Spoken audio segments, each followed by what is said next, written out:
Maya, you'll never measure up to Lila.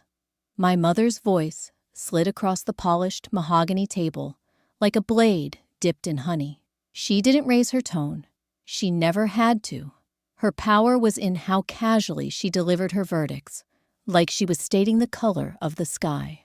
I froze, my fingers tightening around the cool stem of my glass until my knuckles turned pale. The chandelier above us scattered prisms of light across the white tablecloth, each refraction mocking the silence that fell. I am Maya Collins, 29 years old, born and raised in Cleveland, Ohio. I work as a software systems analyst, the one in the family who chose logic and long hours over charm and client dinners. Dependable, practical, invisible, those were the words people used for me. And sitting at that table, I knew they all believed it. Across from me, my sister Lila sat radiant in her crimson dress, every hair perfectly in place, despite a full day at her marketing firm. She is 2 years younger than me. Bold, where I am measured. Charming, where I am deliberate. To my parents, she has always been the star. The girl who deserved the car with the red bow. The girl whose career milestones demanded celebrations, like tonight. My father, Harold, kept his eyes locked on the half-eaten salmon on his plate, as if the pink flesh might offer him a way out. That was his role in our family, avoidance masquerading as peacekeeping. He rarely contradicted my mother, Elaine, whose judgments filled every room we entered. I could have swallowed her words, as I had 1,000 times before. But something inside me snapped. Maybe it was the way she wore the pearl earrings I bought her for Christmas, the ones she had brushed off as not her style until Lila's events required just the right touch. Maybe it was exhaustion after another 70-hour week at work. Or maybe it was just the realization that being silent had cost me more than I could afford. I pushed back my chair, the scrape against the hardwood loud enough to make Lila glance up from her wine glass. From my purse, I pulled a folded document and laid it in the center of the table. The chandelier light caught on the red stamp at the top, making it impossible to ignore. "Do you see this?" My voice was calm, but my heartbeat thundered in my ears. It was an escrow delinquency notice from the bank that held the deed to the house we were sitting in. "For 23 months, I've been covering your mortgage, your insurance, all of it." My mother's eyes flickered for the briefest second before she smoothed her face into its usual mask of disdain. She waved her hand, the same gesture that had silenced me since childhood. "That's what family does, Maya. You've always been more practical than your sister. Lila needs freedom to build her career, but there was something on that paper she hadn't noticed, or maybe she hadn't expected me to. The notice didn't show payments flowing straight to the mortgage. They went first into a joint family account, one I had been placed on years ago, under the guise of teaching me responsibility. In reality, it had become their private funnel. And then, instead of moving directly to the lender, every payment passed through a family trust managed by my father. Why? What were they doing with the money in that hidden gap? I said nothing. I wanted them to feel the silence, to see the bank's seal glaring back at them. Lila's brow furrowed. Her eyes caught the account number printed on the page. For the first time that evening, her perfect smile faltered.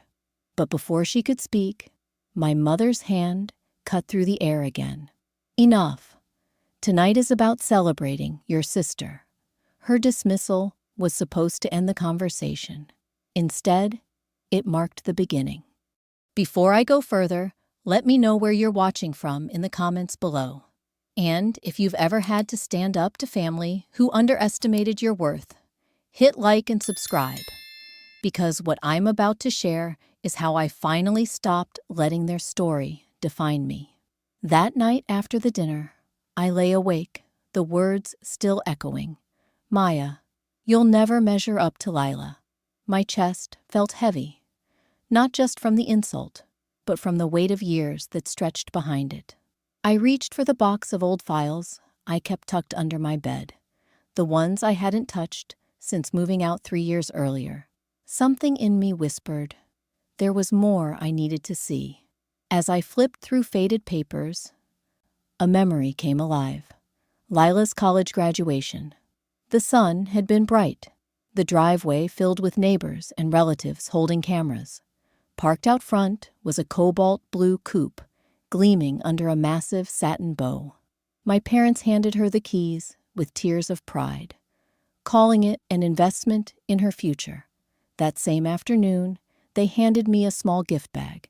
Inside was a travel mug stamped with my alma mater's logo.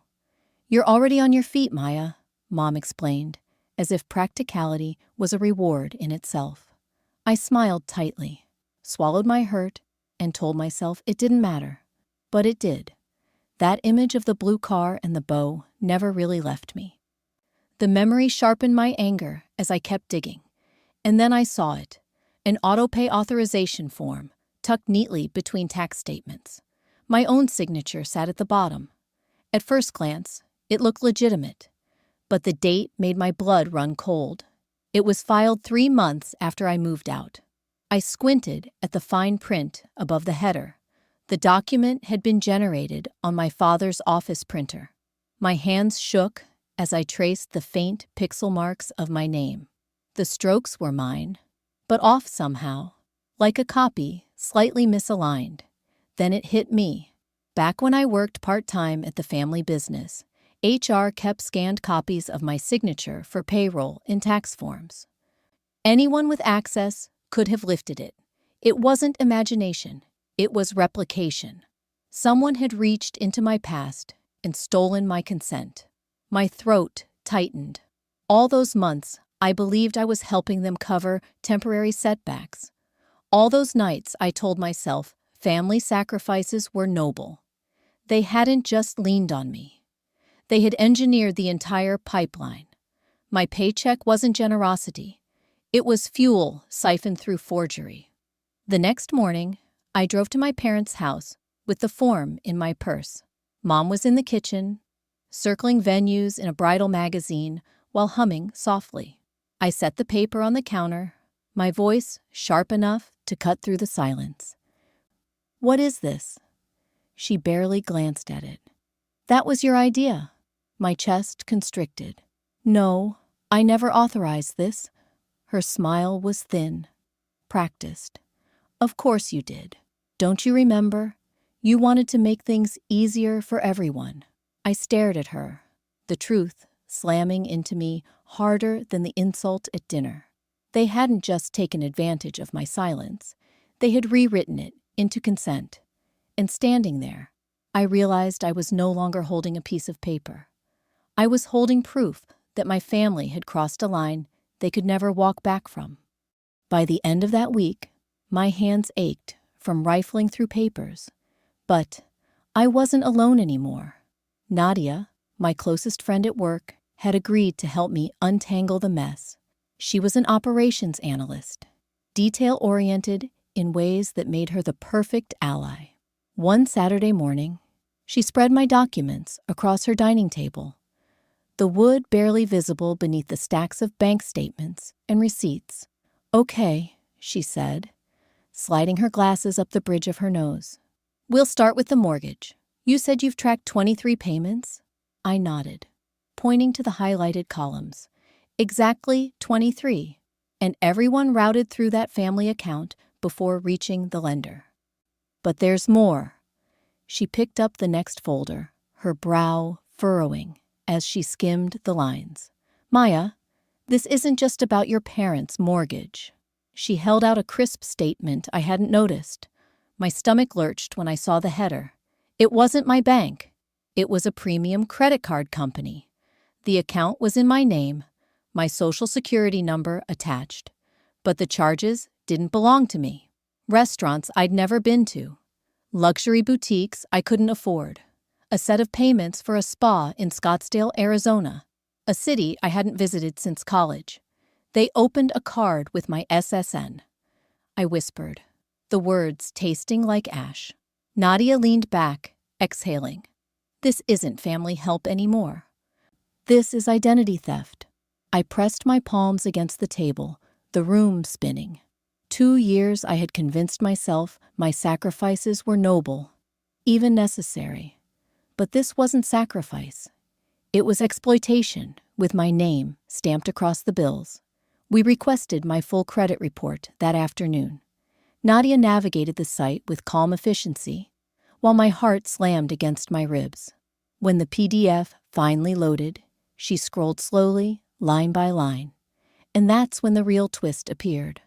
"Look at this," she murmured, pointing to a section marked Recent Inquiries. There were 6 soft pulls from Bridgeview Country Club, the most exclusive venue in Cleveland. I knew that name instantly. It was the same place Mom had circled in Lila's bridal magazine. "They're running credit checks under my profile," I said, my voice cracking. "For her engagement party." Nadia's eyes hardened. "They're using your stability to bankroll Lila's fantasy." The rage that surged through me felt different this time. It wasn't hot and chaotic. It was sharp, cold, deliberate. For years, I had been the quiet one, the dependable daughter, the background figure who made sure everything kept moving. But now I had proof, and proof has weight. I leaned closer to the laptop, staring at the Bridgeview entries as though they might blink out of existence. "They promised me it was temporary," I muttered. "A couple of mortgage payments, a short setback. That's what Dad said." Nadia closed the laptop with a firm snap. "They didn't just lie, Maya. They built an entire life on your back. And they've been careful, too careful." I sat frozen, my thoughts tumbling. If they had gone this far, new accounts, stolen files, forged signatures, what else had they hidden? What else carried my name that I didn't even know about? As if summoned by the thought, my phone buzzed on the table.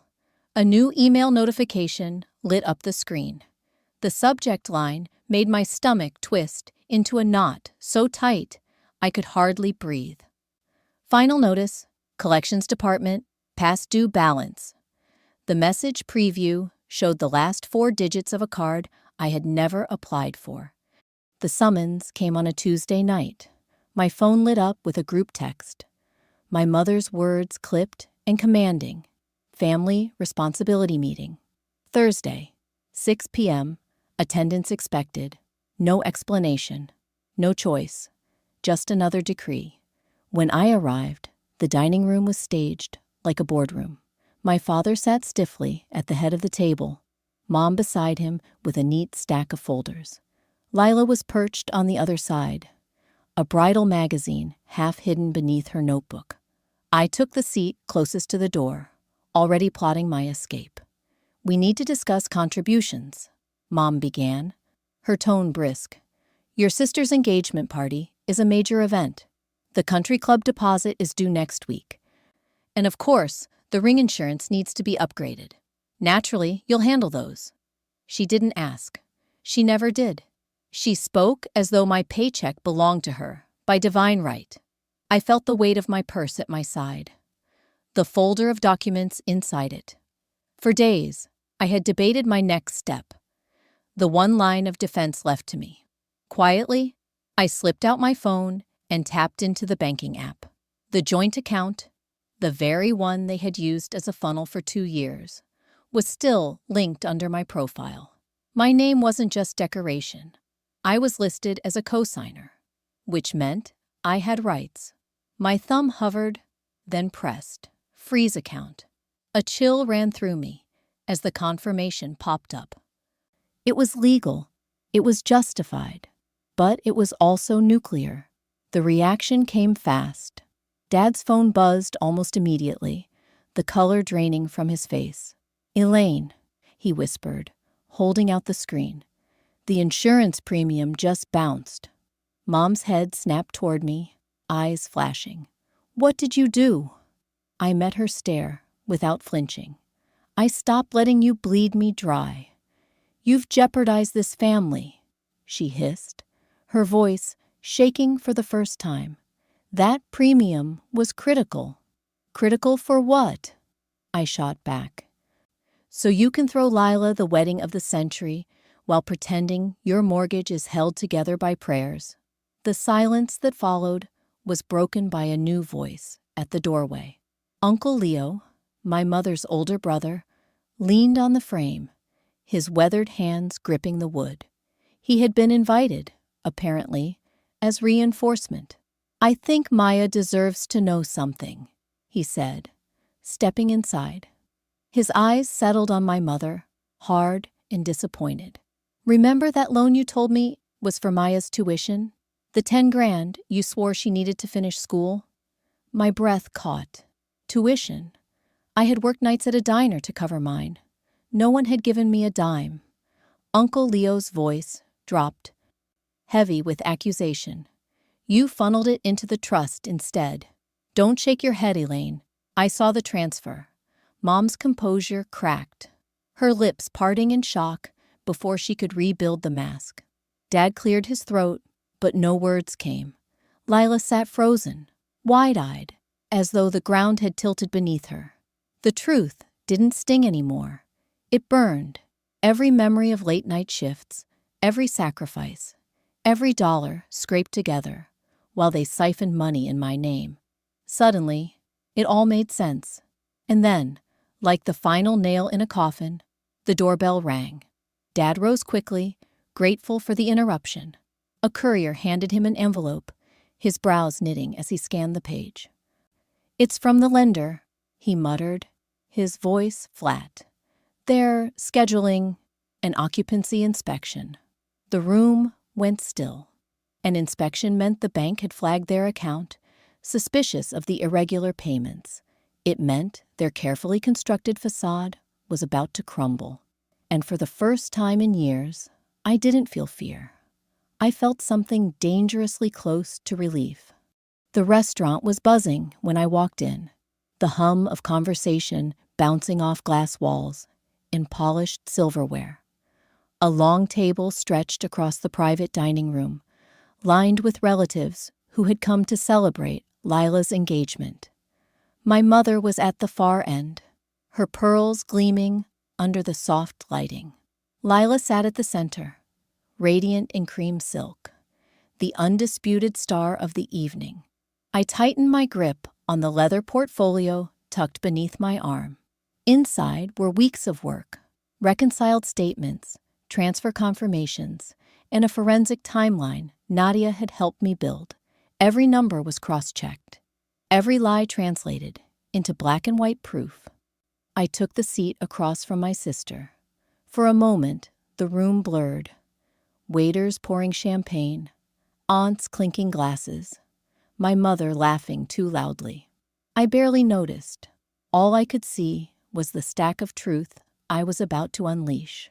When the plates of seared salmon were cleared, I slid the portfolio onto the table. The thud silenced nearby chatter. I brought you something, I said, my voice steady. Lila blinked, caught off guard. For me? Open it. She hesitated, glancing at Mom, who gave her a tight smile. Then she pulled the cover back. Page after page of highlighted statements stared back at her. Mortgage payments, loan transfers, credit card charges. Her eyes moved faster, her breath catching as she flipped deeper into the binder. This can't be right, she whispered. It is, I said. That's the last 23 months of my bank account. Around us, the table went uncomfortably quiet. My father shifted in his seat, his hand tapping a nervous rhythm against his glass. Mom kept her gaze fixed on her salad plate, refusing to look up. Finally, Lila closed the binder halfway and looked at me, confusion clouding her eyes. But Mom told me these were just your stock bonuses. She said you wanted to share because you didn't need all of it. My chest tightened. Stock bonuses? Lila, do you think I'd give away nearly everything I earn just because I didn't need it? Do you know what I've put off? What I've sacrificed? Because of this, her face paled. She opened the portfolio again, flipping back to the timeline Nadia had created. Every payment was documented, each note showing the date, amount, and the destination account. The truth lay there, in cold detail. It wasn't generosity. It was siphoning. She told me. Lila's voice trailed off, but the betrayal in her tone was unmistakable. She looked up at our mother, who finally raised her eyes, her smile brittle. "Your sister exaggerates," Mom said smoothly. "You don't need to upset yourself tonight." But Lila pushed the binder away as though it were a burning coal. For the first time, doubt cracked her polished veneer. I leaned closer, my voice low but deliberate. "You've been celebrating on my money. Every champagne toast, every dress, every venue tour. It was all built on what they took from me." She swallowed hard, her eyes darting between me and the binder. And then, as the chatter of the restaurant resumed faintly around us, she whispered, almost to herself, "If I cancel the venue contract now, they'll lose everything. Should I?" The question hung between us, dangerous and heavy, the kind of choice that could topple everything in one stroke. They called it a compromise, as though betrayal could be neatly negotiated at the dining table. My father slid a sheet of paper across to me, his expression carefully composed. 9 more months, he said. Cover the payments until your sister's wedding is done. In return, we'll add your name to the deed. You'll be a co-owner of this house." My mother folded her hands, pearls resting against her collarbone. "It's only fair. You've always wanted security. This way, everyone wins." I stared at the paper. It was printed with the kind of legalese designed to look legitimate, but hollow. A promise written in ink that meant nothing once trust had already been broken. 9 more months. 9 more sacrifices. 9 more chances for them to twist obligation into duty. I pushed the document back toward them. "No." Dad blinked, as though he hadn't heard me right. "No? I'm done funding this house. Done being your ATM." I reached into my bag and pulled out another folder, one they hadn't expected. Inside was a signed offer letter from Meridian Systems in Denver. The numbers were neatly typed, highlighted in yellow. Base salary, relocation package, and a sign-on bonus that outpaced anything I'd ever earned in Cleveland. "This is where I'm going," I said, sliding it across the table. "In 3 weeks, I'll be in Colorado. I don't need this house, and I certainly don't need your deal." My father's jaw tightened. "Denver? That's across the country." "Exactly." The silence was suffocating, broken only by the soft whir of the old office printer in the corner. I rose to grab my things when the machine clicked again, spitting out a page I hadn't queued. Curious, I pulled it free. It wasn't an invoice or a receipt. It was a draft amendment for the family trust. My eyes raced over the lines. It detailed shifting assets into a new account, one designed to keep creditors at bay if foreclosure loomed. My father's name was listed as trustee. My stomach turned. "Planning your escape route?" I asked, holding the paper up. He flushed, his hands clenching. "That's just a draft. It's a scheme," I snapped. "While you lecture me about family loyalty, you're already preparing to hide money from the bank. You don't need me. You need a scapegoat." Mom rose quickly, snatching the page from my hand. "This conversation is over." "No," I said, gathering my purse. "This arrangement is over." I walked out before they could summon another argument. That night, back in my apartment, I opened my laptop and booked a one-way ticket to Denver. The confirmation email pinged into my inbox with a satisfying finality, the kind of sound that marked a door closing behind me. As I slid my phone onto the nightstand, a new message appeared across the screen. From Mom. "Don't you dare board that plane."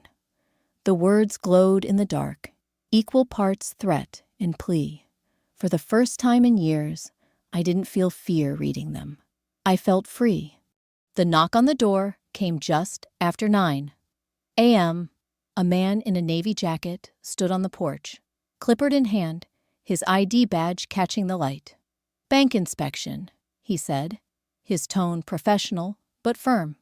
"We're here for the occupancy check." My parents stiffened. Dad forced a smile and stepped aside to let him in, but I stayed rooted. My binder clutched against my chest. I had called the servicing department the day before, and I knew exactly why the inspector was here. The bank had flagged irregular payments, delays, recalls, unexplained transfers. The cracks in their facade were finally visible to someone other than me. We gathered in the living room, the inspector methodically noting the condition of the property. "We've seen repeated lapses on the account," he explained.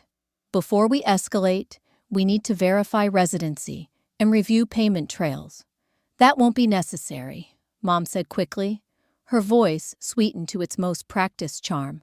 "Everything is under control." But I stepped forward, opening the binder on the coffee table. "Actually, I think you'll want to see this." The inspector raised his brows as I flipped through tabbed sections. Mortgage statements, transfers, bank receipts. "These payments," I said, tapping the highlighted lines, "came from my account, routed through a family trust before reaching the mortgage." They told me it was temporary.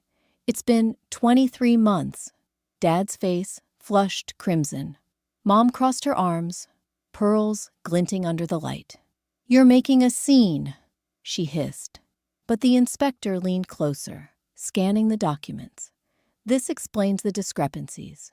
He tapped a recent entry, though one wire transfer still hasn't cleared.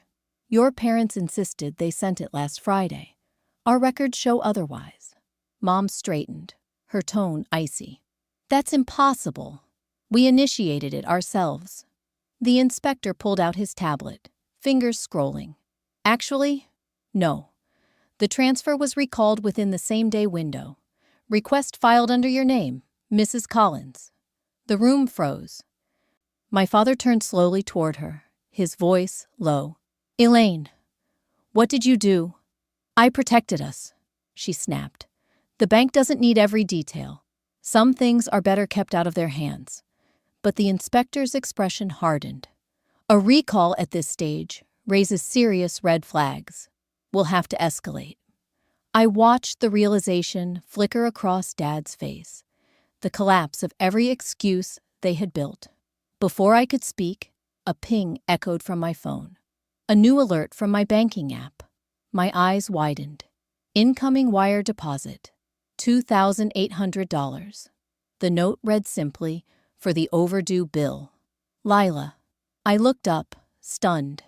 My sister sat across the room, her hands trembling in her lap. For the first time, she met my eyes without deflection. "I can't undo what's happened," she said quietly, "but I can cover this one. It's time I take some responsibility." The room spun with the weight of her words. My parents gaped at her, betrayal painted across their faces. And then Mom's composure shattered. She surged to her feet, voice shrill enough to rattle the windows. "Traitor!"